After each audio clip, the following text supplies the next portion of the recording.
Oh, I'm just forewarning you ahead of time so that, you know, it won't ruin the rest of your day. I'm grabbing the hammers that I need to do this. Here's the one. That's the one I really wanted. Okay. So you give me the money, I melt it down, I make a bar of silver, hammer the bar of silver out into a roughly spoon-shaped blank, and then I do this. I have this swage right here, and I'm going to lay the silver into the swage, and then I'm going to hammer it. And as I hammer it, I'm going to actually squish the metal down into the swage and take on the shape that is in the swage, which looks like the end of a spoon handle. How many people have ever seen a spoon handle like that one? Yeah, pretty much everybody. Very popular, right? So that was the most popular design of spoon handles during this era. All right? So we have a die made into which we can hammer the silver to squish that design. So you can see I'm getting there, right? Not quite there yet. By the way, kids, do not try this on your parents' silver at home. Okay? Which you'll probably be able to find in the dining room. Yeah, it's probably got a nice hammer. But don't try it on your parents' silver at home. Go to a friend's house. Do it over there. All right, we're going to do one more banging on this.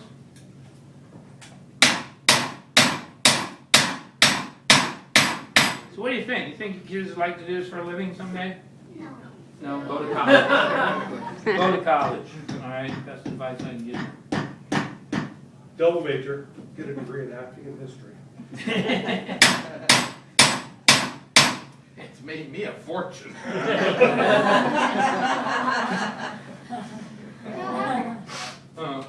Anyway, okay, so we hammered that, and then we trim it up, and eventually it's going to look more or less like this one, right? Which looks pretty good, right? What do you think? Yeah, but kind of the spoon isn't curved. Kind of, yeah. What you said. All right, but look here, look at. I have this tool called a spoon tin, because it's made of, could be spoon. No, it's tin, you're right. I'm messing with you. All right, so we're gonna hammer it. You want me to do this? You guys want me to do this? Yeah! All right. What an enthusiastic. Wow. Ooh, a sledge. Yeah. Yeah, we mean business here. This is not pretend. This is the real McCoy here. This is going to be so exciting. So, watch. All right, you all watching? And I can fix your watch too if you need it. Ready? Once. Wait for it. Wait for it. Oh, that does look pretty good. I'm surprised.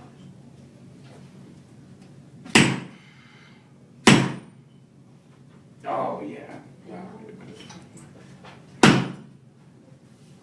minute. That last one just, yeah. Ta-da! What do you think?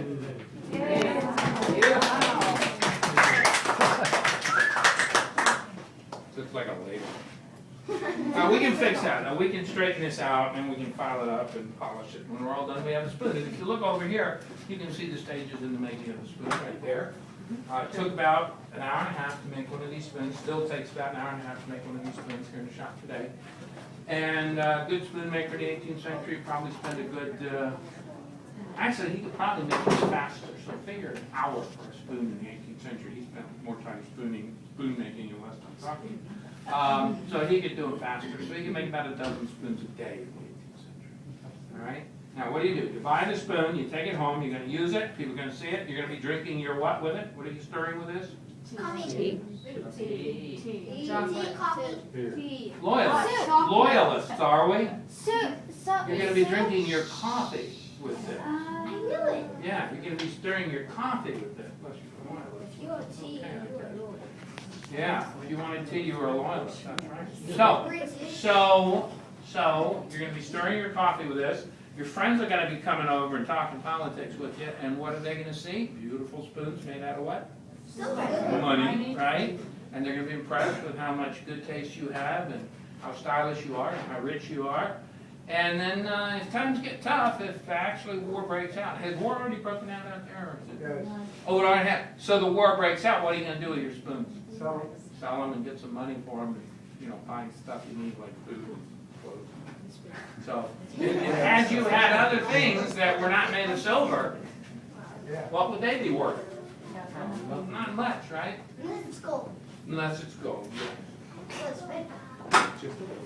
Which is way more expensive than silver in the 18th century, so there wouldn't have been much around.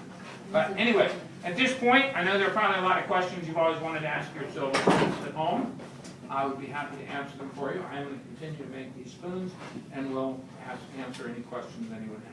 So, questions? Yes, sir. How many anvils and dies would a shop have? 77. 74. The blacksmith has like 4 anvils. Yeah.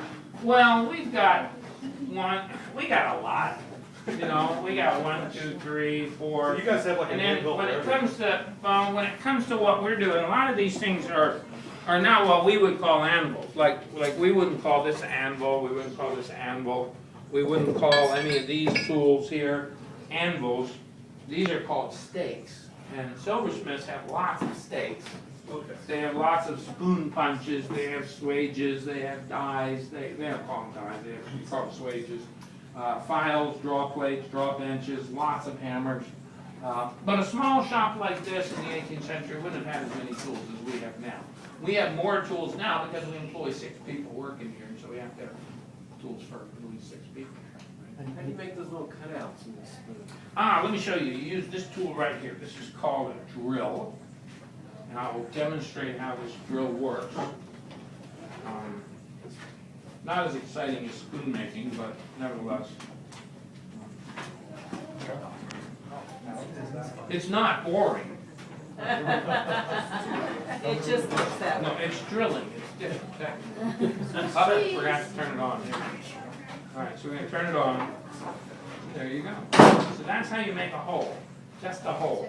So you got to make the fancy designs there. You take this tool right here, which has little tiny teeth on that blade, and you thread that through the hole that you made, tighten it into its frame, and you hand saw out each of those designs. So all these designs and these designs and the designs in the fish trowel over here, the designs in the sweetmeat basket there are all sawn out. Just these. Then did different silversmiths have their own pattern? No, not that we know of. They seem to just use lots of different ones. These you only make one at a time. You don't make them in, you might make them in batches to sell, but you don't sell them in batches because you only need one of these. This is your teapot tending spoon, ladies. When you're brewing your tea and serving it up, that's what you use to brew the tea and tend the pot. And your guests each have a little teaspoon. So you only buy one of those at a time. Never seen a matched set of these ever. We see matched sets of teaspoons, 6 or a dozen is usually the way they sold them. Other questions? Well, I've enjoyed talking very much to you folks. I hope you've had a good time while you're in the silversmith shop. And when you're ready to exit, go that way. We'll take you into the store where you can buy my spoon. Woohoo! Don't I say that out loud? Such a kid.